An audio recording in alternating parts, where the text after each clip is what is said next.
Bismillahirrahmanirrahim. Students, our today's topic is physical properties of amines.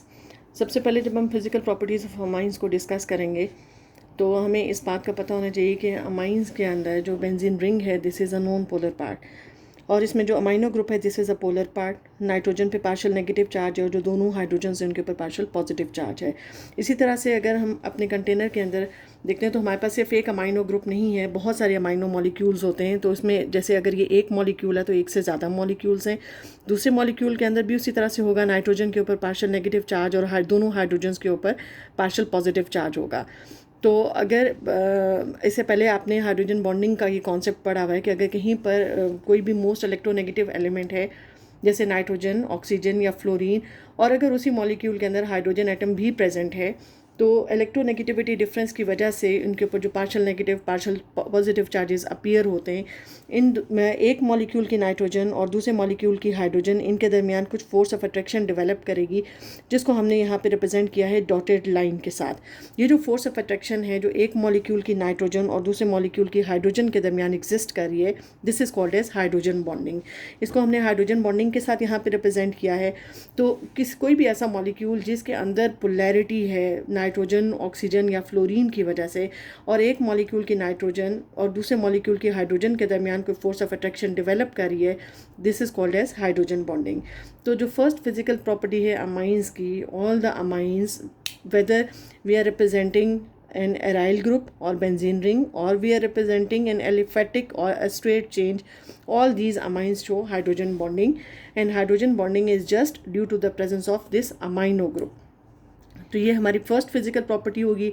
जब हम second physical property को देखते हैं तो सेकंड और third physical properties first physical property पे डिपेंड करें, which is hydrogen bonding. Second physical properties they are having high melting and boiling points as compare to analogous alkenes. जितने भी हमारे पास कंपाउंड्स हैं, इससे पहले भी हमने पढ़ा हुआ है कि जिनका melting and boiling point high है वो किस चीज़ पे डिपेंड करता है, it depends upon intermolecular forces. अब यहाँ पे चूँकि इसके अंदर हाइड्रोजन बॉन्डिंग है, हाइड्रोजन बॉन्डिंग कंपैरेटिवली एक स्ट्रॉन्ग इंटरमॉलिक्यूलर फोर्स है, तो उसकी वजह से जितने भी अमाइंस हैं उन सब का मेल्टिंग एंड बॉइलिंग पॉइंट बहुत हाई होगा। अब यहाँ पर हमने एक टर्म यूज़ की है as compare to analogous alkanes. Analogous का मीनिंग होता है कंपैरेबल। अगर हमने यहाँ पे जो अमाइन अभी बिल्कुल जो मैंने स्टार्ट में यूज़ किया था, उस अमाइन का फॉर्मूला था C6H5NH2। इस अमाइन के अंदर जो नंबर ऑफ़ कार्बन एटम्स हैं वो 6 हैं। जब हमने इसको किसी एल्केन के साथ कंपेयर करना है तो हमने ऐसी एल्केन के साथ कंपेयर करना है जिसके अंदर अगेन 6 कार्बन एटम्स हों। तो 6 कार्बन एटम्स की जो एल्केन बनती है इट इज़ C6H14।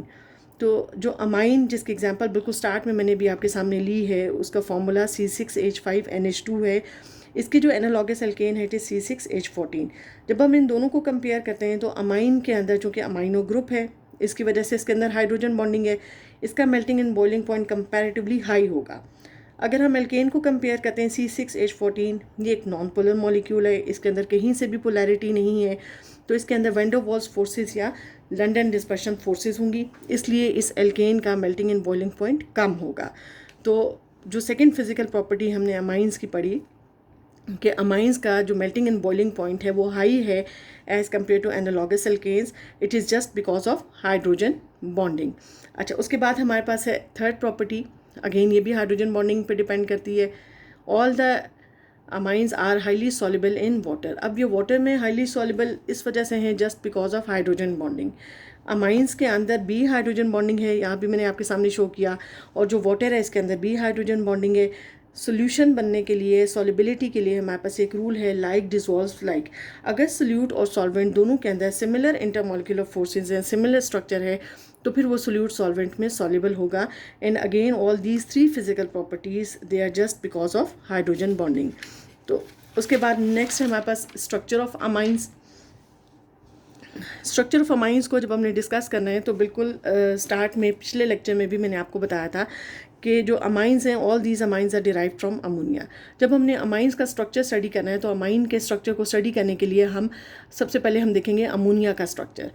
अमोनिया के जब स्ट्रक्चर देखते हैं तो उसमें एक लोन पेयर है। लोन पेयर ऑब्वियसली आपने पहले पढ़ा है कि वो ज़्यादा स्पेस ऑक्यूपाई करता है, और उसके बाद यहाँ पर हमारे पास नाइट्रोजन के साथ 3 हाइड्रोजन्स हैं। अमोनिया के केस में एक लोन पेयर और 3 हाइड्रोजन्स हैं, और ये जो तीनों हाइड्रोजन्स हैं ये 3 डायमेंशनल स्ट्रक्चर की फॉर्म में यहाँ पे मैंने रिप्रेजेंट किया हुआ है तीनों हाइड्रोजन इक्वल डिस्टेंस पर प्रेजेंट हैं। और यहाँ पे जो नाइट्रोजन एटम है this is sp3 hybridised. Nitrogen atom अगर sp3 हाइब्रिडाइज्ड है तो लोन पेयर और जो 3 हाइड्रोजन है ये एक टेट्राहेड्रॉन के 4 कॉर्नर्स को ऑक्यूपाई करते हैं। तो अमोनिया का जो स्ट्रक्चर है उससे हम रिलेट करेंगे अमाइंस का स्ट्रक्चर। अमाइंस ऐसे कंपाउंड्स होते हैं, अगर अमोनिया का एक हाइड्रोजन हम रिप्लेस कर दें और उसके बजाय हम एक एल्काइल ग्रुप अटैच कर दें, जब हम एक एल्काइल ग्रुप अटैच कर देंगे तो हमारे पास जो स्ट्रक्चर बनेगा, पहला structure it is a primary amine. अगर हम अमोनिया के 2 हाइड्रोजन को रिप्लेस कर दें और 2 एल्काइल ग्रुप्स अटैच कर दें तो जो स्ट्रक्चर बनेगा वो सेकेंडरी अमाइन। ये दोनों एल्काइल ग्रुप्स सेम भी हो सकते हैं, वो डिफरेंट भी हो सकते हैं। इसी तरह से अगर हम अमोनिया के तीनों हाइड्रोजन्स को रिप्लेस कर दें तो 3 एल्काइल ग्रुप से, वो तीनों सेम भी हो सकते हैं और डिफरेंट भी हो सकते हैं। तो हमारे पास जो तीसरा स्ट्रक्चर बनेगा this is called as tertiary amine. अब यहाँ पर हम देखते हैं कि जो प्राइमरी अमाइन है, सेकेंडरी और टर्शियरी अमाइन, जब हम इनको कंपेयर करते हैं तो primary amine this is optically inactive. जो सेकेंडरी अमाइन है अगर इसमें दोनों एल्काइल ग्रुप्स डिफरेंट होंगे तो ये ऑप्टिकली एक्टिव हो जाएगा, अगर दोनों एल्काइल ग्रुप सेम होंगे तो फिर ये ऑप्टिकली इनएक्टिव। इसी तरह से जो टर्शियरी अमाइन है अगर उसमें तीनों एल्काइल ग्रुप्स डिफरेंट होंगे this molecule is called as optically active. अब ऑप्टिकली एक्टिव की टर्म आपने इससे पहले पढ़ी हुई है पिछले चैप्टर में कि कोई भी ऐसा मॉलिक्यूल अगर प्लेन पोलराइज्ड लाइट इस मॉलिक्यूल पे स्ट्राइक करती है और ये मॉलिक्यूल उस प्लेन पोलराइज्ड लाइट को राइट साइड पे या लेफ्ट साइड पे अगर ये रोटेट कर देता है तो it means this molecule is either a dextrorotatory or it is a laevorotatory molecule. तो कोई भी ऐसा मॉलिक्यूल जो प्लेन पोलराइज्ड लाइट को राइट से क्लॉकवाइज और एंटी क्लॉकवाइज अगर रोटेट कर दे that molecule is called as optically active. तो यहाँ से हमने ये कंक्लूड किया कि अगर हमारे पास secondary alkyl halide secondary amine अगर उसमें 2 डिफरेंट एल्काइल ग्रुप्स होंगे या टर्शियरी अमाइन अगर उसमें तीनों डिफरेंट एल्काइल ग्रुप्स होंगे तो वो ऑप्टिकली एक्टिव मॉलिक्यूल होगा। उसके बाद नेक्स्ट है हमारे पास बेसिसिटी ऑफ अमाइंस। जब हम बेसिसिटी ऑफ अमाइंस की बात करते हैं तो बेसिसिटी का एक मीनिंग आपको पता होना चाहिए। Basicity means the tendency to donate a pair of electrons. कोई भी ऐसा सब्सटेंस जिसके अंदर इलेक्ट्रॉन डोनेट करने की जितनी ज़्यादा टेंडेंसी होगी उसमें बेसिक नेचर उतनी ज़्यादा होगी। अब जैसे अमोनिया है या हम अमाइंस को कंपेयर करते हैं तो अमाइंस के अंदर लोन पेयर ऑफ इलेक्ट्रॉन है, वो लोन पेयर ऑफ इलेक्ट्रॉन जितना जल्दी डोनेट होगा हम कहते हैं दे आर स्ट्रॉन्गली बेसिक। हमने कंपेयर करना है अमाइंस की बेसिसिटी को ईथर्स या अल्कोहल्स के साथ। अमाइंस जो है उनके अंदर यहाँ पे जैसे मैंने आपके सामने शो किया हुआ है कि नाइट्रोजन आइटम है और नाइट्रोजन के सराउंडिंग में 3 एल्काइल ग्रुप्स हैं। ये मैंने ईथर का स्ट्रक्चर आपके सामने शो किया है, हम इसको अल्कोहल के साथ भी कंपेयर कर सकते हैं।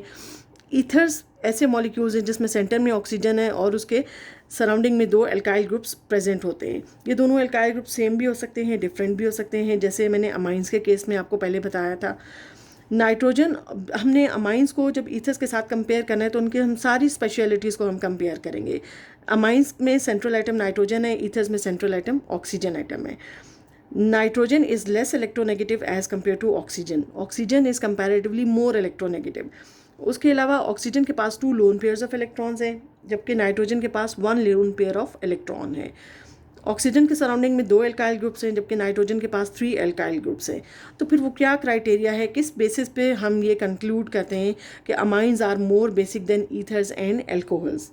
उसका क्राइटेरिया ये है कि आपने पिछले टॉपिक में भी पढ़ा जो आपका ऑर्थो पैरा डायरेक्टिंग ग्रुप था लास्ट चैप्टर के, और उसके अलावा आपने अभी एल्काइल हैलाइड्स में भी पढ़ा कि जो हमारे पास एल्काइल ग्रुप्स होते हैं जैसे अगर ये मिथाइल हैं, इथाइल हैं, प्रोपाइल हैं या कोई भी ग्रुप है, ये इलेक्ट्रॉन रिलीजिंग होते हैं। जब ये इलेक्ट्रॉन रिलीजिंग होते हैं तो ये अपनी इलेक्ट्रॉन डेंसिटी नाइट्रोजन को रिलीज़ करें, नाइट्रोजन को डोनेट करें। जब ये अपनी इलेक्ट्रॉन डेंसिटी नाइट्रोजन को प्रोवाइड करते हैं तो नाइट्रोजन का जो लोन पेयर है वो रेडिली अवेलेबल है फॉर डोनेशन।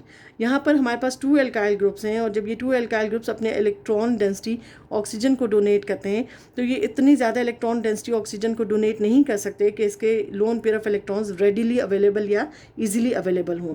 जो लोन पेयर इजीली अवेलेबल होगा फॉर डोनेशन, जो रेडिली अवेलेबल होगा for donation, that will be more basic. अब हम इसको ये तो मैंने आपको एक थ्योरेटिकल एस्पेक्ट इसका एक्सप्लेन किया। अब इसी चीज़ को हम अपने रिएक्शन के थ्रू कंपेयर करते हैं कि यहाँ पर मैंने ये ट्राई इथाइल अमाइन ले लिया, this is a tertiary amine. जैसे यहाँ पे मैंने आपके सामने एग्जांपल कोट की, यहाँ पे मैंने कंपाउंड ले लिया डाई इथाइल ईथर, यानी कि नाइट्रोजन के सेंटर में 3 इथाइल ग्रुप्स हैं और इधर ऑक्सीजन के सेंटर में हमारे पास 2 इथाइल ग्रुप्स हैं।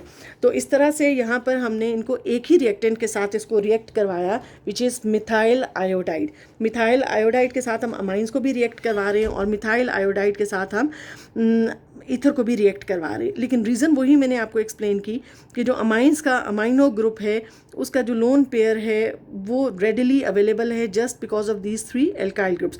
ये इतना रेडिली अवेलेबल होगा, ये बहुत जल्दी मिथाइल ग्रुप पे अटैक करेगा और मिथाइल को अपने साथ अटैच कर देगा। अब ये देखें, ये उसी तरह से नाइट्रोजन के साथ 3 इथाइल ग्रुप्स ये ऑलरेडी प्रेजेंट हैं, इसने मिथाइल ग्रुप पे अटैक किया, ये यहाँ पर मिथाइल ग्रुप अटैच हो गया इसके साथ। और याद रखना है आपने हमेशा कि नाइट्रोजन की टेंडेंसी है वो 3 बॉन्ड्स बनाता है हमेशा, लेकिन अगर वो अपना लोन पेयर यूटिलाइज कर देता है तो वो 4th बॉन्ड जब भी बनाएगा लोन पेयर यूटिलाइज करने की वजह से उसके ऊपर पॉजिटिव चार्ज आ जाएगा और ये जो आयोडाइड है यहाँ पर ये सेपरेट आउट हो जाएगा। अब इसी तरह से वही रिएक्शन हमने लिखा मिथाइल आयोडाइड के साथ, लेकिन यहाँ पे अब ईथर का जो ऑक्सीजन है उसका लोन पेयर रेडिली अवेलेबल नहीं है।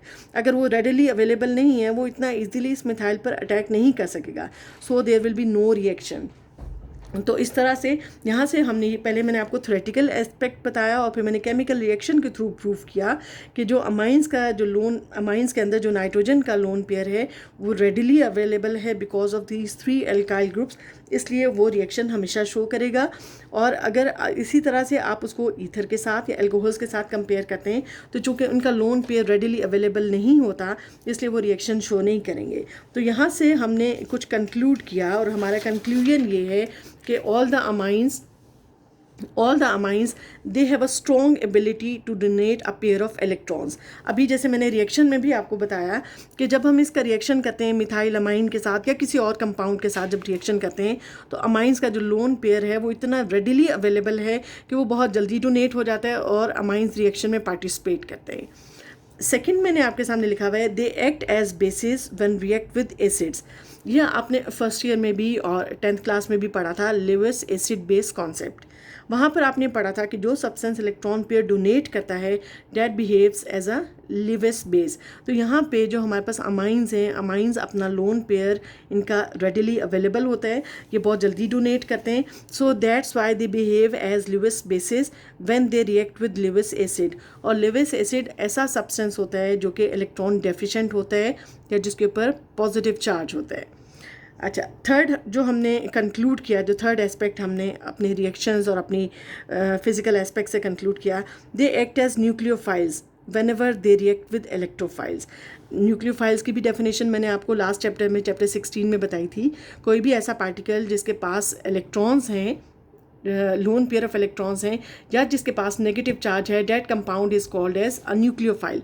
अब यहाँ पर देखें अमाइंस के पास लोन पेयर ऑफ इलेक्ट्रॉन है विच इज़ रेडिली अवेलेबल, तो हम कहते हैं कि जो अमाइंस हैं these act as strong nucleophiles when they react with electrophiles. Electrophiles का मीनिंग है जब ये किसी ऐसे पार्टिकल के साथ रिएक्ट करेंगे जिसके ऊपर पॉजिटिव चार्ज है या जो इलेक्ट्रॉन डेफिशिएंट है। तो हमारा जो ओवरऑल कंक्लूजन है वो ये है कि जितने भी हमारे पास अमाइंस हैं, all these amines are bases, strong bases when they react with acids, and all these amines are strong nucleophiles whenever they react with electrophiles. And the reason behind this is just the presence of lone pair of electron which is readily available due to the presence of alkyl groups। अच्छा, उसके बाद next है हमारे पास reactivity of amines. अब आपने याद रखना है कि जो रिएक्टिविटी ऑफ अमाइंस है अगेन ये उसी लोन पेयर डोनेशन टेंडेंसी पे डिपेंड करती है। हम इसको स्टार्ट करते हैं। Amines are basic and nucleophile because of the presence of lone pair of electrons on nitrogen atom. अब अमाइंस जितना जल्दी अपना लोन पेयर डोनेट करेंगे, जैसे ये अमोनिया है और ये अमाइन है, अमाइंस जितना जल्दी अपना लोन पेयर डोनेट करेंगे वो उतना ज़्यादा बेसिक होंगे और उतने ज़्यादा रिएक्टिव होंगे। और अगर वो अपना लोन पेयर ईजिली डोनेट नहीं करेंगे वो उतने लेस बेसिक होंगे और उतने लेस रिएक्टिव होंगे। So this concept was about the reactivity of amines. अब यहाँ पे हम इसको अमाइन को कंपेयर करते हैं अमोनिया के साथ। अब देखें इसके सेंटर में भी जो एटम है वो नाइट्रोजन है, उसके भी सेंट्रल एटम में नाइट्रोजन है, इसके पास भी 1 लोन पेयर ऑफ इलेक्ट्रॉन है, इसके पास भी 1 लोन पेयर ऑफ इलेक्ट्रॉन है। अमोनिया में 3 हाइड्रोजन एटम्स प्रेजेंट हैं, लेकिन अमाइंस में मैंने एक सिंपल एग्जांपल प्राइमरी अमाइन की एग्जांपल आपके सामने लिखी कि इसमें एक हाइड्रोजन एटम को हमने रिप्लेस करके यहाँ पे मिथाइल ग्रुप अटैच कर दिया। यहाँ पे तीनों हाइड्रोजन एटम्स हैं, तीनों हाइड्रोजन एटम के वैलेंस शेल में सिर्फ s ऑर्बिटल प्रेजेंट है। यहाँ पर इन दो के वैलेंस शेल में s ऑर्बिटल है, लेकिन एक जो कार्बन है वो sp3 हाइब्रिडाइज्ड है। ये कार्बन इलेक्ट्रॉन मिथाइल ग्रुप का जो कार्बन है वो इलेक्ट्रॉन रिलीजिंग टेंडेंसी है उसमें, ये इलेक्ट्रॉन रिलीज़ कर रहा है। जब ये इलेक्ट्रॉन रिलीज़ करके नाइट्रोजन को प्रोवाइड कर रहा है तो नाइट्रोजन जो है वो इसका लोन पेयर अब वो रेडिली अवेलेबल है, वो ईजिली अवेलेबल है फॉर रिएक्शंस। लेकिन इन केस ऑफ अमोनिया ये लोन पेयर रेडिली अवेलेबल नहीं है, ईजिली अवेलेबल नहीं है, क्योंकि जो तीनों हाइड्रोजन्स हैं उनमें से किसी का भी इलेक्ट्रॉन रिलीजिंग इफेक्ट नहीं है। तो इससे हम ये कंपेयर करेंगे कि चूँकि अमाइंस का जो लोन पेयर है वो रेडिली अवेलेबल है, it is more basic, it is more reactive. Ammonia का जो लोन पेयर है वो लेस रेडिली अवेलेबल है, so it is less basic and less reactive. ये तो फिजिकल एस्पेक्ट मैंने आपको एक्सप्लेन किया। अब इसी को हम वेरीफाई करेंगे, इसी को हम प्रूव करेंगे with the help of a chemical reaction. अब यहाँ पे केमिकल रिएक्शन मैंने आपके सामने ये लिखा हुआ है, दोनों मैंने कंपाउंड्स लिए। एक हमारे पास है अमोनिया मॉलिक्यूल और दूसरा हमारे पास अमाइन मॉलिक्यूल। ये वही है जो कि मैंने अभी स्ट्रक्चर की फॉर्म में स्प्लिट करके आपके सामने लिखा हुआ था। अमोनिया जब हाइड्रोजन आइन के साथ रिएक्ट करेगा तो अमोनियम आइन बना देगा, और इसी तरह से जब मिथाइल अमाइन हाइड्रोजन आइन के साथ रिएक्ट करेगा तो वो इसी तरह से मिथाइल अमोनियम आइन बना देगा जिसके ऊपर पॉजिटिव चार्ज होगा।